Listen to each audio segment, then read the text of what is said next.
El tema que desarrollaremos hoy se corresponde muy fielmente con el del nombre de un artículo que escribió la investigadora Alicia Sicardi, cuyo título es Pobreza y exclusión social en las ciudades del siglo XXI.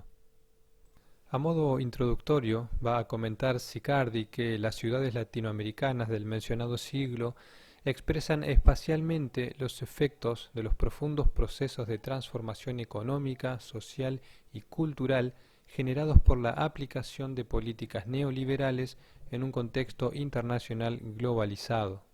Modelos que enfatizan sobremanera la lógica de mercado y las modalidades capitalistas y de inversión. Va a decirnos que la modernización de las ciudades en esta etapa deja atrás los viejos proyectos de industrialización para dar paso a una expansión que requiere de un capital financiero muy considerable y de una fuerza de trabajo con un mayor nivel educativo y por ende con una mayor especialización. Naturalmente son, por tanto, opciones ocupacionales en las cuales un amplio conjunto de trabajadores no obtiene la calificación suficiente,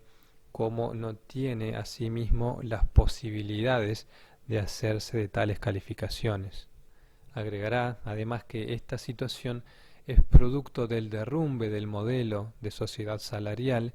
y del debilitamiento de un estado de bienestar que en los países latinoamericanos nunca llegó a desarrollarse plenamente. Entendamos al estado de bienestar como aquel que debiera garantizar ciertas condiciones en base a las cuales la sociedad pudiera desarrollarse plenamente en cuanto a aspectos tanto sociales como económicos y políticos, y que particularmente en Latinoamérica se ha visto sumamente resentido y ha tenido una ineficacia plena y muy preocupante. Adentrándose de lleno en la temática, Sicardi va a dar una definición de pobreza que es la siguiente. Dice que la pobreza es un proceso complejo de escasez de recursos económicos, sociales, culturales, institucionales y políticos que afecta a los sectores populares y que está asociado principalmente a las condiciones de inserción laboral que prevalecen en el mercado de trabajo, el cual distingue como inestable, informal, con bajos salarios y con mucha precariedad laboral. Y establece allí una primer distinción que nos resulta muy importante poder resaltar y en la cual profundizar acerca de las diferencias entre la pobreza rural y la pobreza urbana. Dirá que la pobreza rural puede ser asimilada a la pobreza absoluta y que es un estado de privación profundo en el que los ciudadanos no tienen asegurado el acceso a los bienes básicos, a la alimentación, a la educación, a la salud, a la vivienda, y que la pobreza urbana en las ciudades, por su parte, puede ser considerada no como absoluta, sino como relativa, y con esto hace referencia a un estándar de vida generalmente aceptado en una sociedad y en un tiempo dado, a la distribución de los recursos, no tanto de los ingresos, y con un particular énfasis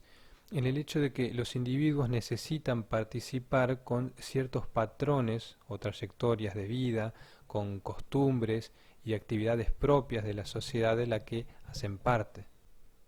Lo que advierte actualmente es un incremento marcado de la pobreza urbana, muy exacerbado por una creciente desigualdad social,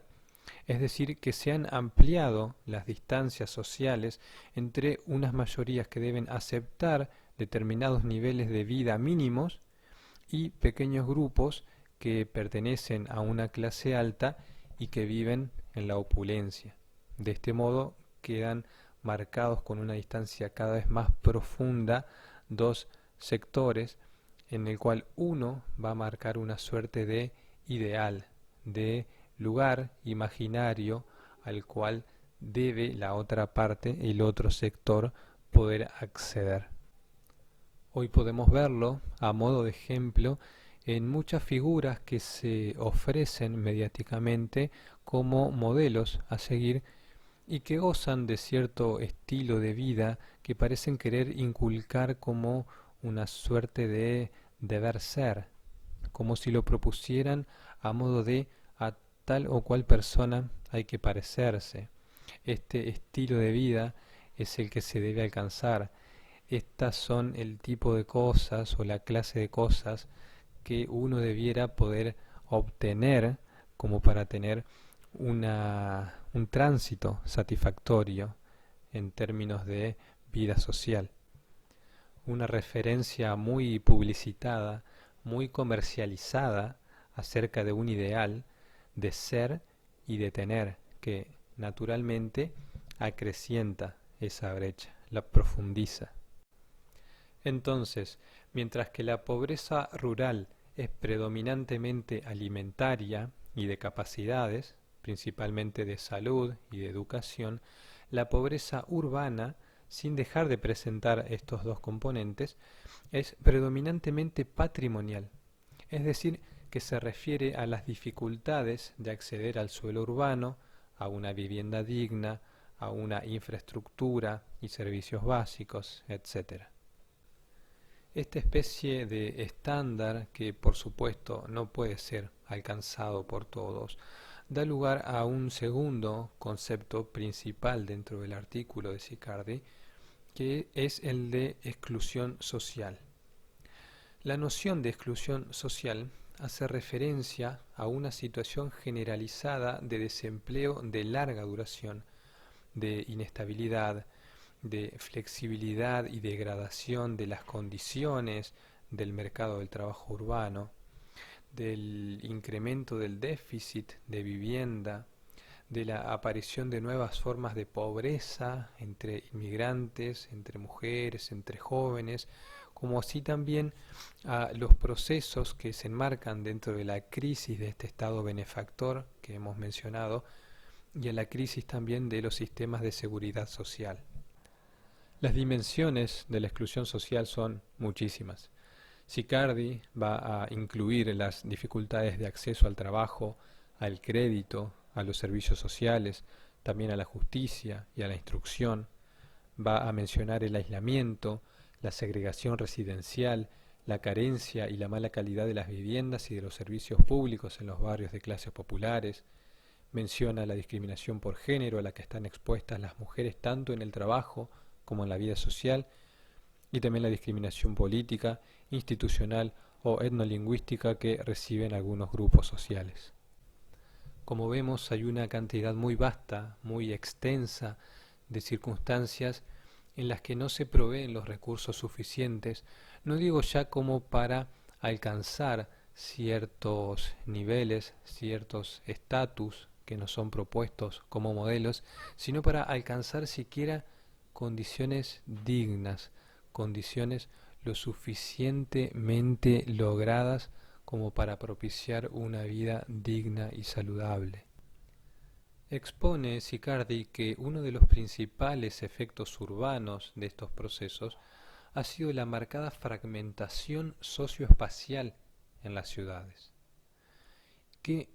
opera también como una clara expresión territorial de las desigualdades económicas y sociales que existen entre los distintos grupos,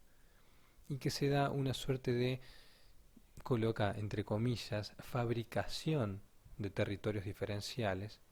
para expresar y para consolidar formas de vida muy distintas unas de otras, y en las cuales hay un consabido también esfuerzo por separar, por apartar, por distanciar,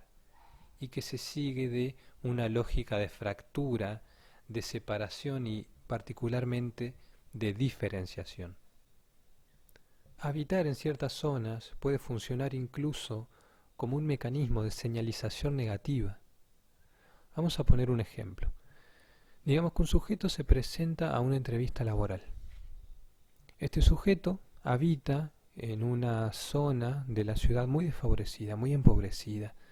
donde otros sujetos delinquen como para poder obtener algún tipo de ingreso que le permita la supervivencia. el entrevistador pregunta esto y a sabiendas de cómo es este lugar y del tipo de cosas que suelen suceder y de lo empobrecido que se encuentra, hace una deducción rápida y prejuiciosa acerca de que este sujeto tal vez sea una persona o un candidato de riesgo, porque por pertenecer allí bien puede tener parte de una ideología que también se empieza a atribuir a ciertos sectores, parte de ciertos valores que asimismo se les asigna, de un estilo de vida que de pronto no pareciera ser el más adecuado para el perfil de trabajador que se busca, lo cual termina dando cuenta de cómo habitar en un sector permite hacer toda una serie de deducciones y atribuirle a una persona características que puede que tenga, como puede que no, pero que ya desde una primera instancia parecieran jugarle bastante en contra. De este modo, Siccardi resalta cierta evidencia en cuanto a la existencia de una relación entre los elementos territoriales y la probabilidad de acceder a puestos de trabajo de buena calidad y con salarios adecuados. El aumento de la migración, la pobreza, el desempleo y la precariedad de las condiciones de vida en las ciudades condicionan a estos sectores populares, los hacen vulnerables y muchas veces dependientes de los partidos políticos que actualmente parecieran operar como los únicos facilitadores para el acceso a los recursos materiales y a los servicios municipales. Son redes que operan desde los municipios y que actúan a través de la lealtad política hacia ciertos dirigentes, a través de las organizaciones vecinales, por ejemplo, a cambio de cargos o empleos en el sector público, y que en un contexto caracterizado por el crecimiento de los índices de desempleo y de la precarización, la oferta de un trabajo en la función pública se convierte en un gran movilizador político y en fuente de poderosas fidelidades que transforman estos municipios en una especie de botín de mercancía de los partidos políticos y que usan también los recursos a discreción y de una manera ciertamente cuestionable. Ante la ausencia de un Estado benefactor y ante la presencia de todos estos faltantes que hemos ido mencionando, emerge como una posibilidad concreta, como algo factible, algo que puede ser realizado y en lo que se encuentra también una ganancia para cada una de las partes, una realidad que a nivel nacional es muy tangible y que viene a crear una especie de parche frente a un agujero inmenso en el que el Estado, sin lugar a dudas, hace agua. Hasta aquí el contenido del cual nos provee Alicia Siccardi y que nos da una serie de numerosos, muy numerosos factores a partir de los cuales la existencia de la pobreza es posible y también a partir de los cuales ésta persiste y se perpetúa. Es un tema que continuaremos profundizando en la clase siguiente cuando tomemos como referencia a Julio Bölbinich y un concepto muy concreto que es el de la medición de la pobreza.